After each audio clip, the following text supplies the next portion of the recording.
Bienvenue, welcome once again to another property podcast. This is, of course, Property Quorum, a bit of a bun fight between different members of the property community. We have our favourite tame lawyer, Zara Olibukas of Nexa Law. We have, of course, Salas JD's social commentator of the Maverick movement about all things property. And, of course, don't forget Wiggy Wham and Hamish McClay of Search Convey.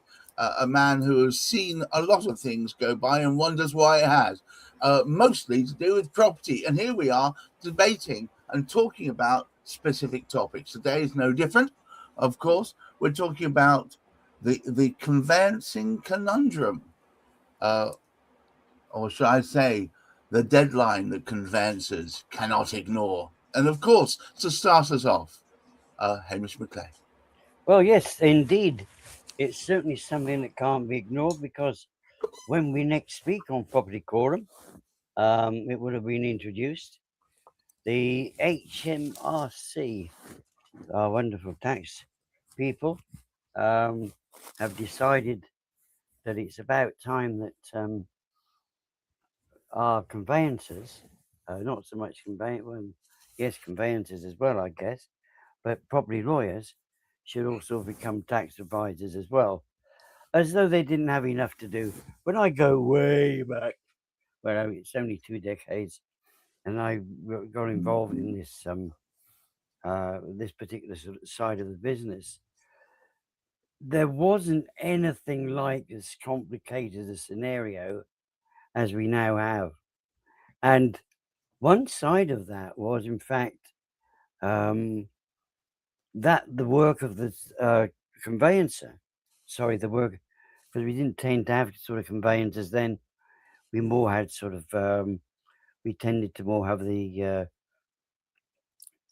solicitors, property solicitors. It was, I think, 2007 which changed things. Zara, I'm sure, will remind us about this.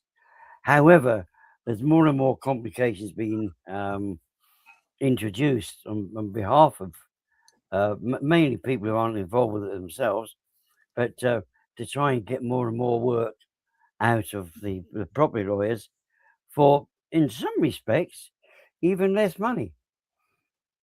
Wow. All right. Well, I think on that moment, we should move to our lovely property lawyer, Zara. So, lawyers, they obviously, what's happened is HMRC have felt that you guys have far too much free time, and therefore you need to take on yet another role. Of course, you can fit this in between everything else, including childcare, right? Yeah. I mean, there's numerous reasons for them introducing it, not to mention, the whole thing was sparked by, the Deputy PM, Angela Rayner, not paying enough stamp duty on her transaction. That should have been caught, and, the conveyancers should have said, I'm not budging until you provide me with the advice that you've had. And any conveyancer worth their salt would have taken that stance. I've had clients that have come to me with unusual situations where, they're from Eastern Europe and they own a little percentage in a property, and they're like, oh, it's not really mine yet, but I've got a share in it. And so that kind of thing counts. So it's got more complex over time. Not to mention the multiple dwellings relief, which was, the subject of many claims. So, you've had all sorts of complications where conveyancers are expected to advise, but the public seem to think that they should be within our remit, and they're not prepared to pay for and take independent advice from specialists just to make sure they don't get it wrong. I've made sure that my clients get specialist advice, especially with what I do, shared ownership. That could be a real pickle. And the HMRC guidance on that is still bananas. It's pants. You can't follow it. I still get colleagues asking me, can you help me with this? How do I work this out? How do I work that out? I've got other solicitors calling me up saying, can you help me? Or I've got people calling me up saying, my solicitor can't do this. Can you tell them how to do it? I'm like, no. They should either guide you to getting the independent advice or, have the knowledge that I do and trying to work it out themselves. But, it's not just when you're buying. Stamp duty might come in when you're selling. For shared ownership, if you're doing a simultaneous sale with a staircasing, that the staircasing element would, attract stamp duty. And so some people have paid stamp duty when they were selling and doing simultaneous staircasing. And I've learnt from fabulous expert Sean Randall, who's written the book for the Law Society, that there's a relief for that. But a lot of conveyancers, unfortunately, the standard is now going downhill because since the 2007 Services Act, you don't have to be legally qualified to sit behind a computer, press loads of buttons and say you're a conveyancer. So, a lot of people will take on these jobs and not realise what is actually involved until they get into the thick of it. And then procrastination sets in because then it's something that they feel they can't deal with. So they think by ignoring it will go away. Okay. Well, this seems madness, Silas.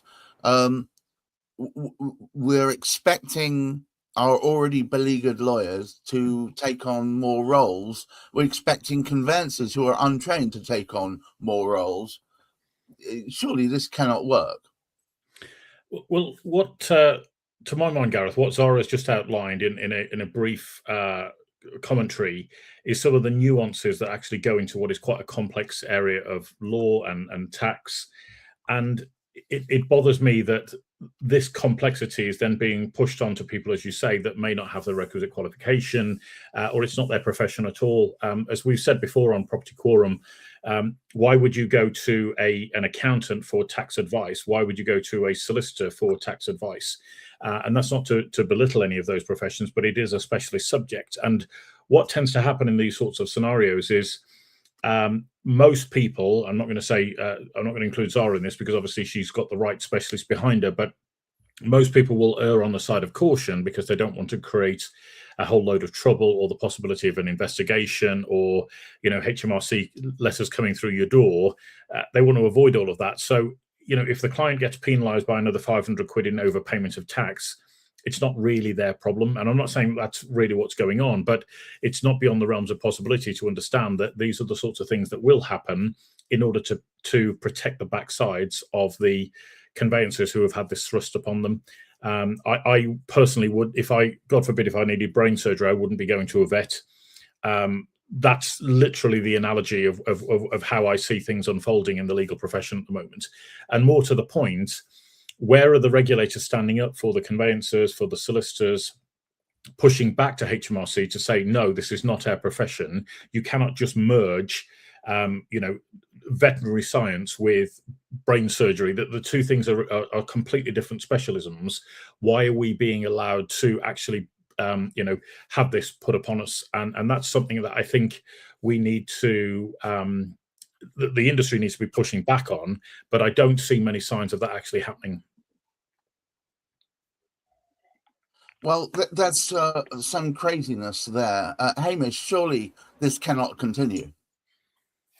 Well, it is continuing. I didn't realise. I mean, it was Zara that sort of inferred this, that basically it came about as a consequence of what one of our sort of senior politicians not being able to sort of muster up, not being able to take the appropriate advice, which she should have done. I think there were two different directions she was given this advice from. Because of her failures, all of a sudden it becomes a responsibility of every property lawyer, every conveyancer to become a tax advisor if they want to actually sort of carry on in the same way which they were previously. And it's an encumbrance that is totally unnecessary. because there are tax advisors out there. And basically, when we look at this again, and we have this, I mean, Silas reinforces this. We look at the situation, people will spend almost a fortune on going away on holiday.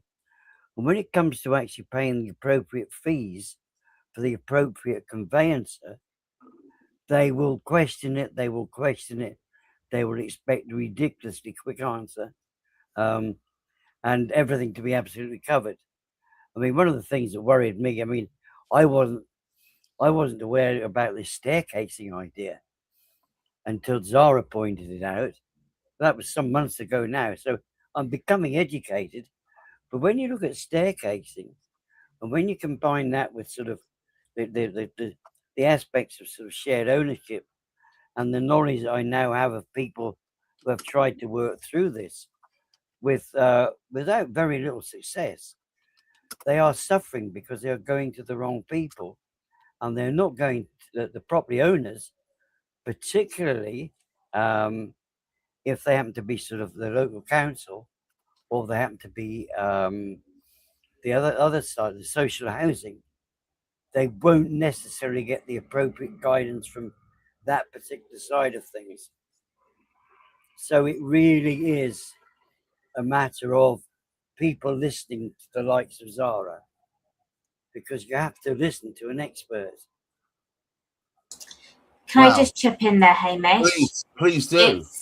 It's got so much more complicated over the years.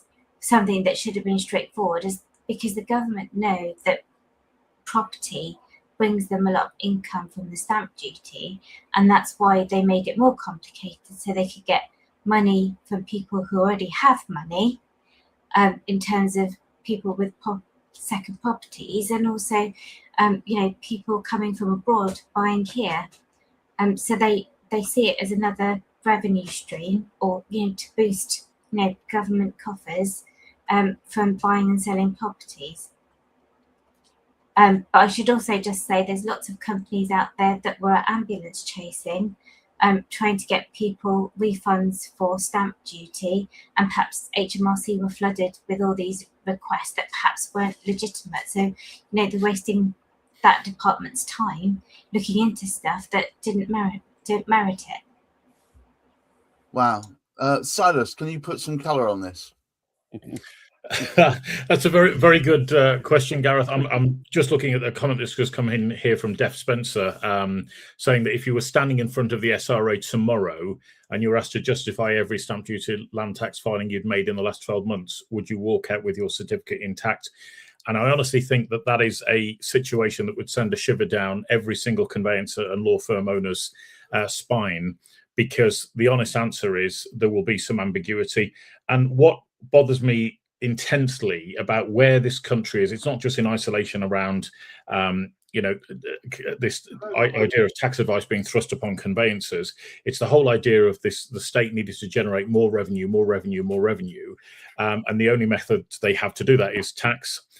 And that is despite the massive amount of tax that the British public are paying right now, we can look around us and see that services are declining. We can see that there is a general unhappiness in the British population with how much we're being taxed to the hilt, and not getting any return on that. And we have to look at where that money is actually going. That's a conversation that is quite uncomfortable, because not many people are prepared to put that under the microscope and actually say, well, where's all their hard-earned money going? If it was a business being run this way, it would have been bankrupt many, many years ago.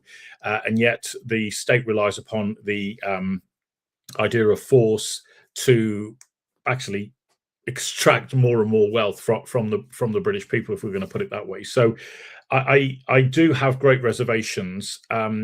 If I was in the situation of buying property right now, would I rely solely upon the advice given to me from the conveyancing solicitor? In all fairness, probably not. Tax affairs are complex. You should be going to a tax specialist. You should be having specialist advice, and you should be, with respect, paying for that. I've said in the past that more people are spending money to go away for a 2-week holiday in the sun each year than they're paying for the conveyancing that's going to put where they're buying their most expensive asset, and they're going to pay a mortgage on that for the next 20 years. And to me, the two are so incomprehensible that people are doing that. But we're not paying for the specialist advice, and it's a shame that it's being thrust upon the conveyancers rather than the individual themselves who are buying property. Yeah, can I just chip in there, Silas? A lot of there are a lot of specialist stamp duty companies out there saying to conveyancers, outsource this, we'll do it all for you. But HMRC are saying that if you are making payment to us, you're still a tax advisor, which is, they don't sit together very well. So either it's outsourced completely, and the lenders understand this, because part of the issue is that, we're expected by the mortgage lenders to make sure we get their title registered in a timely manner. Mm-hmm. But, submission of the stamp duty form, payment of the stamp duty is something that they want under the conveyancer's control so that we can get it done quickly. Now, if we start outsourcing this, it creates all sorts of complications. The money will have to go to the third party stamp duty company, and they don't want to be dealing with that. So we've got this imbalance of companies out there saying, it's all our risk, we'll sort out these forms for you, you sign up to our platforms, you pay this fee of £50 plus VAT, whether or not the transaction completes. So that cost is incurred, whatever happens. But the liability still falls back to the conveyancer. Regardless of how much research, how much advice we get, it still lands on our head. Wow. Well, it seems confusion reigns. Hamish, can you help clear this up?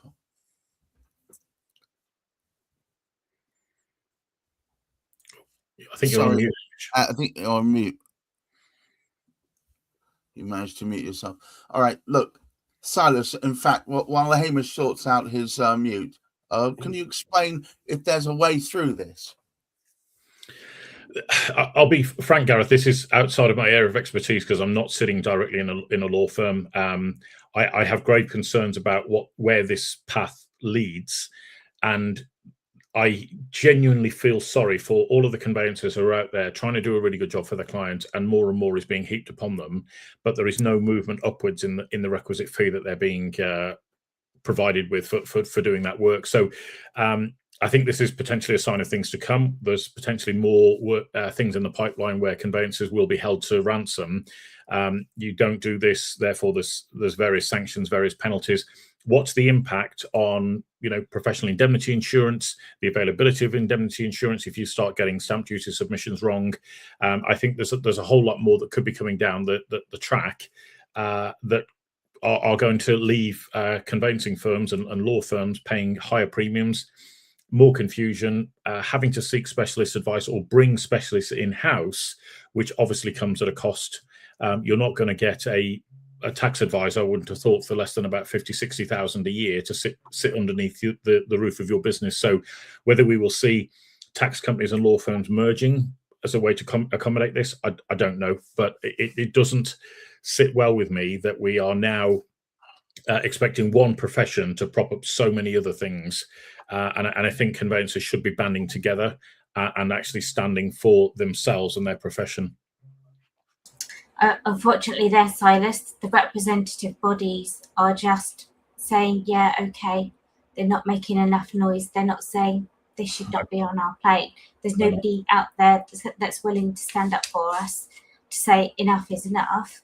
Correct. I did have that saying, do less but do it better. So if they want this done, it should be given to somebody else. And of course, we've got issues where, partway through a transaction, a client changes their mind about how they're funding it. Client could change the purchase price, which then changes the stamp duty. So we've got all those things to think about that do change during the transaction. And so are they going to be willing to pay for all these changes? Quite right. And this is the disappointing fact that we don't have these bodies now across the entire property industry. I'm going to include estate agents in there. I'm going to include conveyancers in there. As Zara's quite rightly pointed out, that they're not taking the lead and actually standing up for the members that they purport to represent.